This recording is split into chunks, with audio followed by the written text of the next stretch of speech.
This is Face First with Ryan Clark.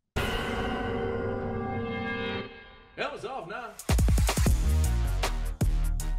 What's up? This is episode 2, and this one is extremely special to me because this is called LSU Fans Need This. Y'all need to listen to this because right now we are making a huge deal of the game. Yeah, the game. The one that's been the game for the last decade for us. The one that we've cared about so much. The one that we've actually lost the last 8 times. The game. LSU, Alabama. I've been talking about it all week. I was on TV. I even hugged a video screen of Coach Ed Orgeron because guess what? We finally accept him as our coach. We aren't even asking for the other guy anymore. LSU, Bama, 1-2 in the AP poll, 2-3 in the college football playoff poll. And we all know what's going to happen after one of these teams win this week. They're going to be number 1. That's how it happens. It's crazy that there's actually more football to be played after this week. Yes, this is not the last game of the season. Somebody still has to play next week. Someone still has to win the SEC West, and they have to win the SEC championship before it even stinking matters. That's what's crazy, though, because if you ask LSU fans, which I am one, not only an alum, I'm not just a former football player, I am a fan. I have been talking about this game since the beginning of the season. We beat Texas, I ain't really care. We beat Florida, I ain't really care. We beat Auburn, I still really didn't care. I've been talking about November 9th since August 9th because it matters that much to us, to the fans. You think about it, game of the century. It was 9-6, and that was overtime. They took extra time to get to 9-6. It's not going to be that no more. There's no more Eric Reeds. There's no more Tyrann Mathieu. There's no more Mo Claibornes. We thank goodness there's not a Jordan Jefferson playing quarterback. No offense, JJ. I love you, but we know what that looked like. This is different, right? We're moving into a new world. We're not waiting for Jared Lee, right? It's not about Spencer Ware, Russell Shepard, Ruben Randall. It's the Jamar Chases of the world, and it's Justin Jefferson and Terrace Marshall and Clyde Edwards-Helaire. Oh, and by the way, it's Joe freaking Heisman. Oh, wait, his last name's Burrow, but we'll be calling him Joe Heisman after he goes crazy this game and we win, and then we see him in New York later on in the season. There's so much about this game that makes me excited, but there still has to be football to be played. Can Christian Fulton and Derek Stingley match up with those guys, the Judys and the Ruggs on the outside? And then inside, can we win? Can Jacoby Stevens, Grant Delpit, Kerry Vincent Jr., what do they do with Jalen Waddle, Devontae Smith? How do we stop Najee Harris out of the backfield? There is still a game to be played. And does Joe Brady step up again and say, you know what? I'm going into this game without PTSD, because that's what everybody else has. We were texting yesterday about my hoodie. We were texting yesterday about my sports coat because this dude says, you know what? I'm not watching TV. I'm not worried about all these things. I'm focused on converting third downs. I'm focused on 1st and 10, making sure we have the right play call. That's the type of dude we need with headphones on. These aren't people who are scarred by 10-0, by 21-0, by 29-0. We're moving into this game. This is a new day. So don't bring all your baggage into Saturday. Leave that junk at the airport. If you're flying up to Alabama, leave your baggage there. If you're driving to Tuscaloosa, just don't pack a bag. Because you know, win or lose, you ain't changing clothes anyway. You are going home in what you went to the game for. In 1, because you're not going to want to change it. 2, you're probably going to drink way too much after either of those things happen to even be able to change it. You're not going to have the wherewithal to. And so as excited as we've been year after year, because we've been in the college football playoff rankings before. We've been there. We know what it looks like to stand atop the mountain. And then we know what it looks like when we plummet and fall like old boy and get out after this game is over. Don't bring all that into this. This is about this Saturday. This is about this team and what they can do, what they've done better than every other team in the country to this point. Because you know, I know, that if the college football playoff committee was about resume, was about what have you done for me lately, the purple and gold would sit atop the rankings. But no, they're hedging their bets because they're saying that when we go up there, right, in the white jerseys, the gold helmets, the gold pants, traditional, classic, to play against the burgundy and the white, traditional and classic, in what's going to be a non-traditional game that's not classic for these two teams. We're going to see high-powered offense. We're going to see big plays. We're going to see Nick throw his headphones, and we're going to see Ed Orgeron turn beet red at some point. That's what we signed up for. And to talk about that, I want to bring on Matt Moscona. He's the host of After Further Reviews every weekday for 3 hours. He does a great job. He's an award winner here in town in the BR. I'm not just interviewing the TV host. I'm not interviewing the radio host. I don't want to interview the dude that does podcasts. You know who I want to interview? I want to interview Matty Mosconi that had hair. Yeah, he had the curly top. It almost looked like a Jerry curl. I want to interview the dude that has a picture in his office with the vest on at the wedding reception getting lit. That's who I want. I don't want this dude that's going to sit up here and say, well, you know, after I was preparing for this interview and this podcast, I thought to him. I don't want him. I want the dude that's screaming Cali High every week. So, without further ado, because he's sitting here right on the side, I want to welcome my guy, Matt Moscona.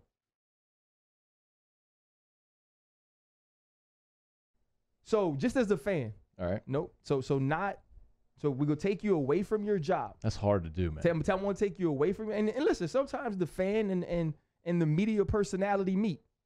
Yeah. What's your feeling about this game? Not what's your scouting report.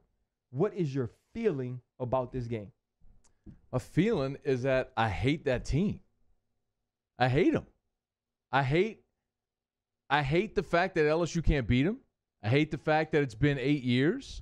I hate the fact that they've ruined great seasons. I hate the fact that the greatest season in LSU history got derailed by a team that didn't deserve to be in there. I hate the fact that Alabama's so up in LSU's head right now. I hate the fact that since 2012, the T.J. Yeldon play, I mean, damn it, RC, and I can say that here because it's a podcast. Yeah. I mean, everyone talks about how the January 9th, 2012 national championship game is the day that LSU football changed. No, it wasn't.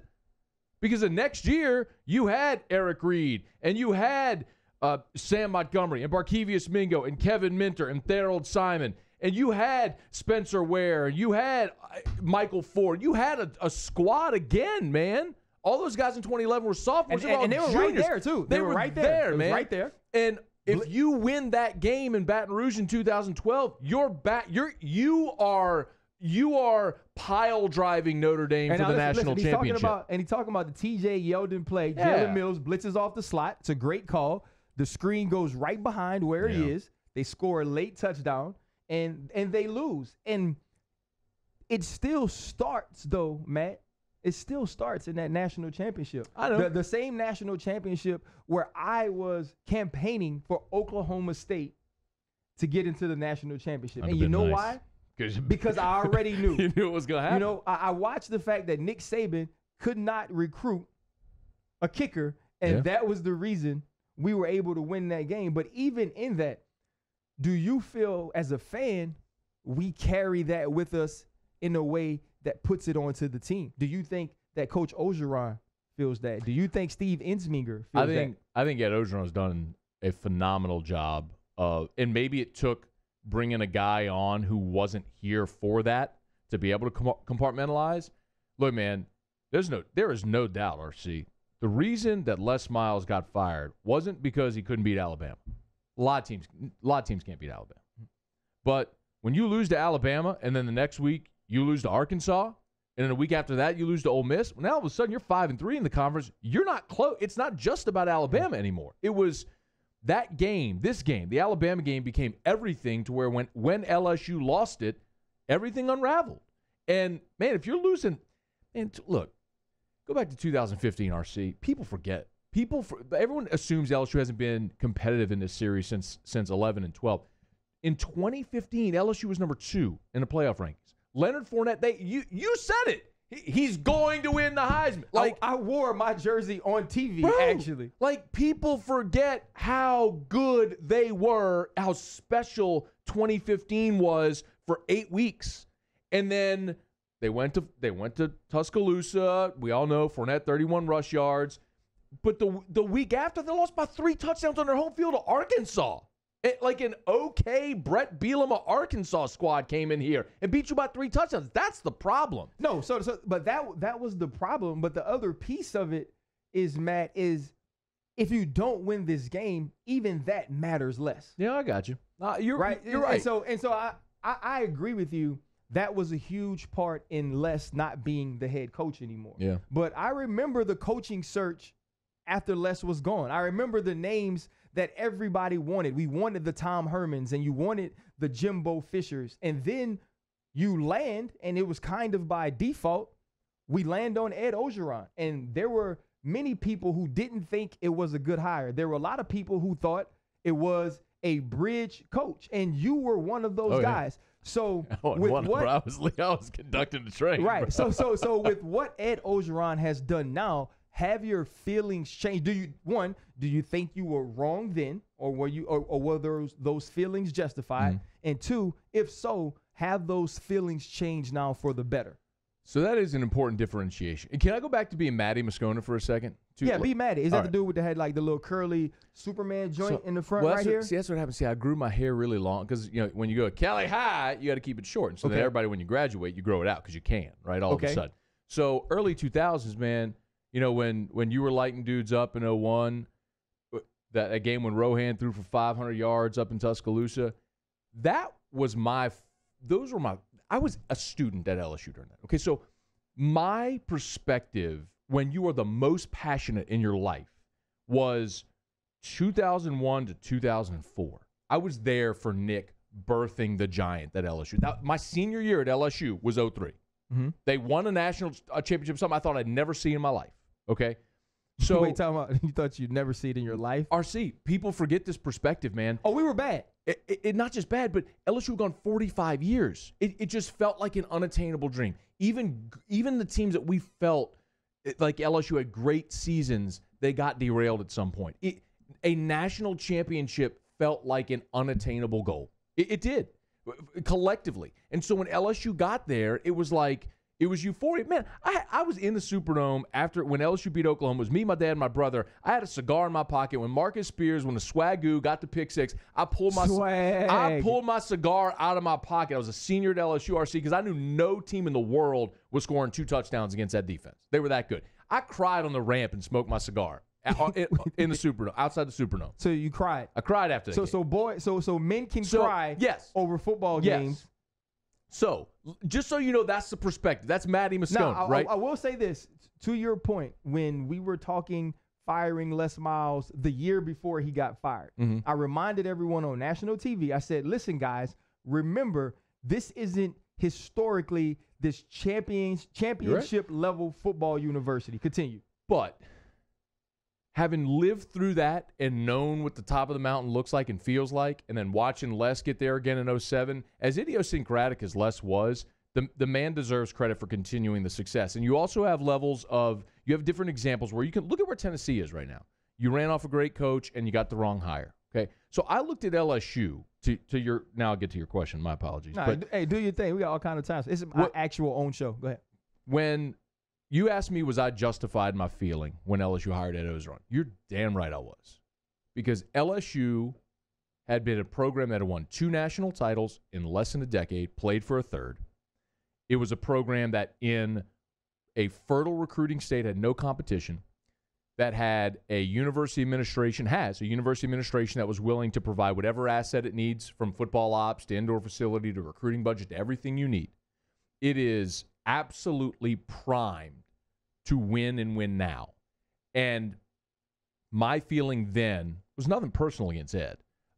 Actually, the very first thing I said on air was I played the audio of Ed Orgeron being introduced when he was talking about his dad and he started crying. Like, RC, I'm the type of human that I just like to see people succeed. That's just my nature. I want good things for people. So for Ed Orgeron, the man, to realize a dream and have that goal, that's awesome. Great for him. but I can compartmentalize and say that's a man that had never built a successful program. And LSU was at a point where I didn't think they could take that chance. They didn't need to take that chance. Proven head coaches wanted that job. So do your due diligence and find someone that had built a program. I just thought LSU's process was broken in the way they went about it.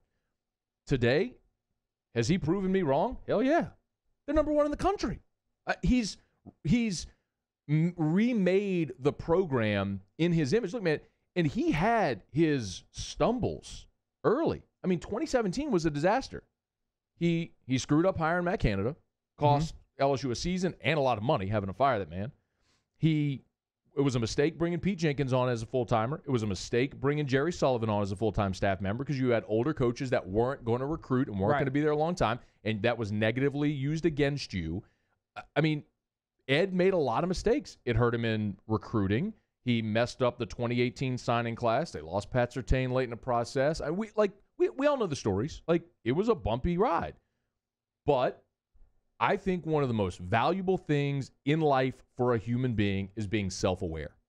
And a lot of coaches have lost their career because of their unwillingness to change, being stubborn. And Ed put ego aside, self-evaluated, realized where he was deficient, filled in those gaps, and now you have a roster that he built, a coaching staff that he built, and they're number one in the country. I mean, how can you not be on board with what he's doing? How can anybody not be? With that being said, if you had to pick between the two coaches right now, do I want to play for or have him coach my school, Nick Saban, Ed Orgeron, who's your pick? Nick did coach my school, man. Nick won a championship when I was a student.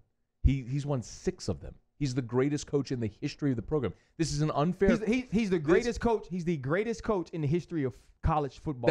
I'm sorry, I misspoke. He's the greatest coach in the history of college football. I agree.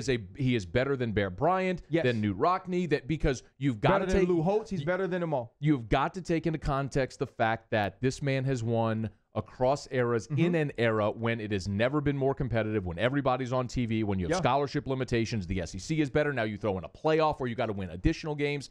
He has won more than anybody in the most difficult. Stop talking around the question, Matthew. So it's an unfair question. It's not an unfair question. Because the answer, if I take Nick Saban or, it doesn't matter who the or is, it's always Nick Saban because he's the best coach in the history of the program. That does not mean, though, and I'm going to say something I probably never said, that doesn't mean, though, that Ed Orgeron cannot win a national championship because he has built a roster and is building through recruiting, obviously, a roster that will be able to and will continue to be able to compete for national championships. Now, since we're talking about it, I agree with you. Okay. I think you take Nick Saban, if given the same roster, the same opportunities, you take Nick Saban over anybody who's ever coached college football. I would. What I do say is, right now, today, for this LSU team, for this era that we are in, I take Ed Orgeron. Ed built the team, though. Just because, and not even just because he built the team,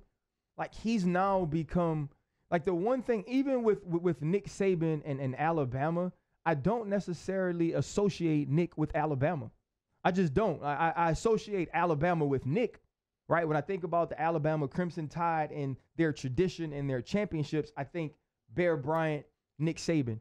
When I take Nick Saban, he's not solely theirs to me. And maybe that's because I played for him and we were part of it. I feel like Ed Orgeron is ours.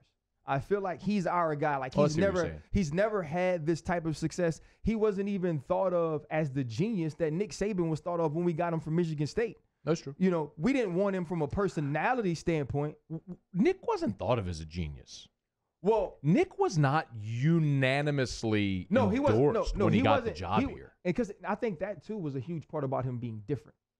He was a different personality. He was different to get along with. He was almost Yankee-nized, if that's a word, when he came here. And so those things were different. But when you talk to people, especially in NFL circles, people who I know have been around the Parcells and the Belichicks, these were things they always felt and knew. And obviously you have to grow. But you know how Nick got the gig, man. Like, basically LSU, all of their top candidates had passed. And they were about to start interviewing coordinators. Yeah, I know. And Sean Chewy, who was friends with Joe Dean, was like, and Sean and Jimmy Sexton were partners. It's like, do you want to talk To this guy. to this guy? And it was like, oh, okay. I mean, he kind of fell into their laps, RC. Right. Listen, But that goes to speak like that goes to speak to the process. yeah, but also the fact that at the time Nick wasn't He wasn't the it guy. yeah, For like sure, but who's the it guy now? He was successful. Well, PJ Fleck or whoever it is, like because he's winning at Minnesota, but still that's name calling. So on the other side of that, who's your winner what do you mean? Who's my winner? of this game? Are you asking Matty Moscona from No, 2001? I'm asking or are you asking Matt Moscona, the host of asking- because Matt Moscona, the host of After Further Review, has to lead a very different existence. My sole purpose in being on ARC, and look, man, the day It's honesty. the day Ed got hired, I knew how it felt. Okay, that was a Saturday. If you go back and you look, I didn't say a word, Twitter, anywhere, until Monday at 3 o'clock because I knew that if I said what I felt, you never escape that. You never get away from it. And we're 3 years removed now. RC, if I go look at my Twitter right now, I got people on me, hey, you still want Tom Herman? Like 3 years later. LSU hires a coach so infrequently that whatever you say, you can never get away from that. But for me in this job, the only thing that matters to me is when I sit in that chair at that microphone, the people listening, they don't have to like me. They don't have to agree with me. But they're going to know I am never going to BS anybody. Ever. I'm not going to do it. Like, I don't know. I'm going to tell you. I don't know why that made me smile. Did you want me to say, so much. did you want me to curse? I don't know. I was about to. I don't know if I wanted you But to curse. I wanted to respect but, your show. But I slightly teared up a little bit because I'm saying, that was real life. That was more than I bargained for on this show. One of the most important lessons I ever learned in this industry. I worked when I first started with a guy named Ed Bugs, and Ed's passed, and Ed battled his demons, man, but he was an insane talent. He had a gift, and Ed would always tell me, he goes, man, passion drives talk radio. If you don't have it here, you can't do it. It's when the mic's on, you just know it. So talk about things that you're passionate about. And if you don't care, why does your audience care? Mm-hmm. Which is all very true. And I've heard that. And I don't need people to agree with me. I just need you to know every day when you come here that I'm never going to BS you. Like, so if I say I think LSU's going to win, you better damn well know I think they're going to win. And if I say I think they're going to lose, I'm telling you, I think they're going to lose. Now you're asking 37-year-old Matt Moscona, who's got a wife and a kid and a career and all this stuff. And this is my litmus every time I pick a game, okay? This is my litmus. I go, all right, this is literally what I do, RC. This is what I do. I go, okay, if I had to take my entire net worth, if I had to take my house, my savings, everything I have for my son, who, as you know, has special needs, and everything we have for him, if I had to take everything I own and go up to the window and say it's either on Bama or LSU, I'm going with the home team in this game. Now, so you're saying from a talent standpoint, from an output standpoint, you think these teams are pretty even, and that the home field team gets a little advantage there? It's like betting there a little bit. Because they're at home, because they got a coach that's won, because they've won 8 in a row in this series, because they still got a great quarterback and they got talent. But I'll tell you this much, RC, I have this thing in me right now where like my heart is just like bleeding emotion. It's so hard for me to keep this in. So I'm actually glad we're doing this week because I don't think I can do this on my show. Hey, you can do whatever you want here, brother. This is why we're here. But it's like RC, like the thing in my life that I loved the most was this football team. You know what I mean? Like I irrationally loved LSU football. You were a fan. But that's how fans irrational. No, you guys are irrational though. Fans watch the game. Fans put on their shirt. Okay, so fans go.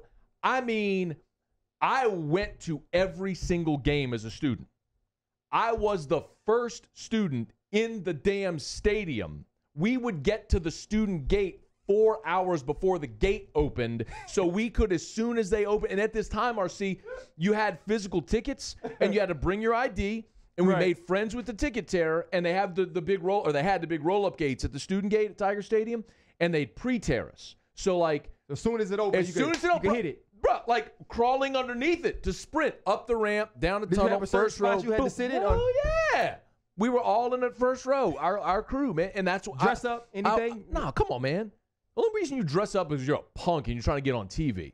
You weren't there for the TV. You were there for you and for the team. If you're passionate enough, the camera's going to find you, okay? Like the girl last year who was doing the old, looking at the camera. Like the camera's going to find you. But if you're a goofball who's dressing up like an Indian or something, a purple and gold Elvis, like all you're doing, you're not worried about your team. All you're doing now is you're trying to get on TV. It's about you. It's about you. It's about you. I hate super fans. I hate Fireman Ed. I hate Clipper Darrell. I hate the idiot at the Cubs games who sits in the outfield. Like, you want to know why? It's about you. And it's not about you. You're no better than the guy who's had season tickets forever and sits there and goes to every game and cheers for his team but doesn't dress up.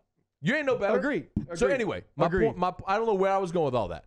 I don't know. You were talking about your fandom. You were talking about the way your heart bleeds. You were just saying that there was all this emotion that your part in this game is different from 37-year-old Matt Moscona. We talk about Matty Moscona right now. It's so in this job though, RC, like you've got to be able to take that and put it on a side, man. Like, I'm not gonna say it's easy, but when you go on ESPN and you're talking to a national audience, they expect you to be the LSU guy. You know what I mean? Don't they? I mean, they expect you. Well, so you and Boog and doing your thing with SVP. So the big difference is I don't do college ball. That's right. Right. So if I did college ball, I'd be different. Now, yesterday they asked me a strategical or schematic question about Tua and Joe Burrow, what I thought about them as their future projected. And what I said was watching Joe Burrow work in this offense under Joe Brady that is pushing the ball down the field, that is NFL throws. I've seen more from him that tells me he can make this transition than Tua, who throws his balls behind the line of scrimmage or throws slants, and 65% of his yards come from yak. And so a lot of people came at me like, oh, you're the guy with the purple and gold sports coat on. See? Obviously, you feel this way. And I told him, I said, no. If you start asking me about what it was pretty dope, right? It was dope. So good. Where'd you get that? I ordered it, of course. From where? From LAV. So what happened was they didn't make it in time. Oh. Right. So I'm driving up to New York from Bristol Tuesday evening. Jennifer, who tailors my clothes, texted me and said, RC, I thought it would be sent out. It wasn't.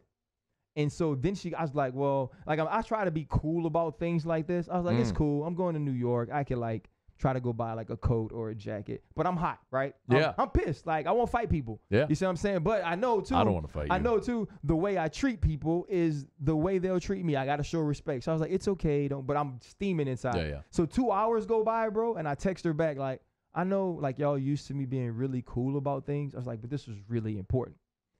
She calls the owners of the business. They call the office. So just to say you're sitting over there cutting my podcast, and they say, we need you. We bought you a ticket. Get on the plane with this coat and bring it to New York. And that's how I got my coat. Someone got on the plane. Someone got on the plane from LA with the coat in hand, flew it to me, dropped it off at my hotel. I go down at 5:30 to go to my meeting, and the coat was waiting for me downstairs. And you will buy from them forever. There will never be another company that will get the love for me that they did. Good for them, man. So that's awesome. My last question for you, and this is for any Matt. All right. All 37 of them. My last question for you is this. Okay. Is this game a must-win for this LSU team or more for LSU fans? Well, I mean, I guess it depends what the end game is. I mean, fans are, man. If we win this game, but still don't win the SEC championship, still don't win the national championship, is it worth it? Well, hell yeah, it's worth it. I mean, like be real. Is it worth it? Hell yeah, I'm sick of losing to this team. I hate them. So you lose. I hate their coach. I hate their mascot. I hate their rammer jammer. I hate their fans. I hate their houndstooth. I hate their entitlement. I hate their stadium. I hate their stupid lights. I hate their city. I hate their barbecue. I hate everything about it. I'm sick of it. I'm sick of losing to them. I'm sick of it forever. You take winning this game, losing to Georgia in the SEC championship, or would you? Or what's my alternative? There is no alternative. Well, yeah, I want to win this game. Hell yeah, that's a stupid question, RC. That's a stupid question. No. Here's your hypothetical. Here's your hypothetical. All right, this is an actual hypothetical. Okay, that wasn't a hypothetical. That was the only decision you could make. The hypothetical would be. Well, do I want to win? Yeah, I want to win. Yes. No, but like here would be your hypothetical. Do you win this game, lose the SEC championship, but lose and then you don't make the playoff, or lose this game but get in the playoff as the 4th seed? Which one would you take? There you go. I'll take that. Give me in the playoff. I want to win a national championship, RC. These people claim a national championship from a team that lost 5 games. Okay? Mm-hmm. This is a program that won a national title without winning its division. This is a team that ruined LSU's greatest season by playing in a game they didn't belong in. So bleep them, okay? Give me if I backdoor my way into a national title, I don't care. And you know what I would do? I'd double bird them on Bourbon Street as I carry that crystal ball down the street like this. But you know what they would say? I don't care. Y'all what still they haven't say. beat us in 9 years. All right. And then next year when this game rolls around, count the rings, biatch. Hey guys, that's Matty Moscona, man. We're gonna take a little break. We come back, finish this thing up.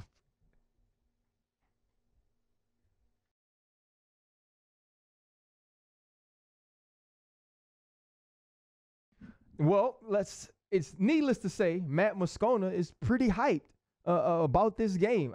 I don't get to see that side of him very often, but I enjoyed it.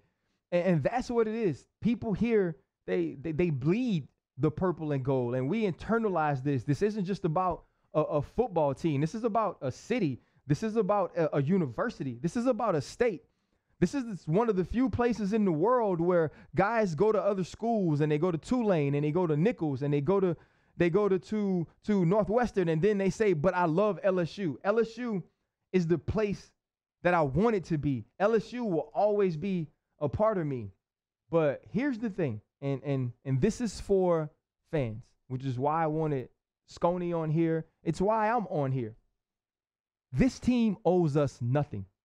These boys owe us nothing. This isn't about, they're not carrying Baton Rouge. They're not carrying Louisiana. They're not carrying the last 8 years. They're not carrying history. They don't owe Herb Tyler. They don't owe Alan Faneca. They don't owe Kevin Falk.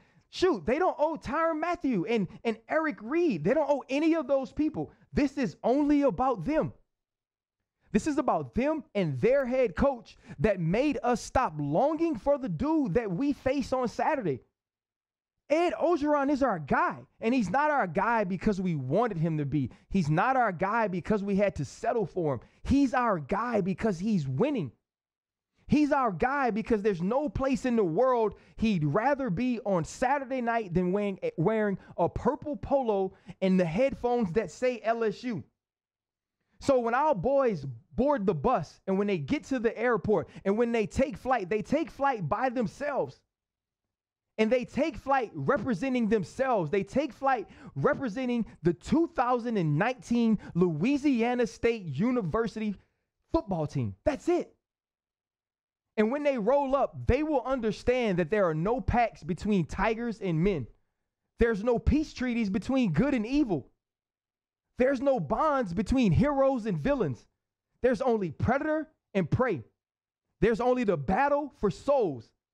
There's only the fight to save the world. And that's what it is. But see, the thing is that every single week. And that's what Alabama has had over us for the last 8 years. So when these boys roll up to the stadium, man, you roll up by yourself. And they're going to call back the archers because they're going to think that they can win the fight. So you stand in front of your destined foe, not because that foe is so important, not because he's any different than every other week. He's destined because he's scheduled, because that's who you're supposed to play, because your name is in the marquee now. And so when you roll up and they walk out and you stand face to face, you might get cut. You might get bloodied. It's going to be tough. There's going to be adversity. But you kill your prey. You eat. And when you're finished, you tie them up to the back of the carriage. You roll out in the sand, and the whole time that your horse is dragging him behind you on that rope, You're looking back at the eyes of the king. You looking back in the eyes of the people who walked out the gates and thought they were going to win. And they going to know that they got their ass whipped that day. And then when you get back to the village, when you come back home and we celebrate you, you say, you know what? That's just a battle because we going to win the war. This is for the fans. This is for us. But Saturday night is for them. That's face first. We'll holla at you.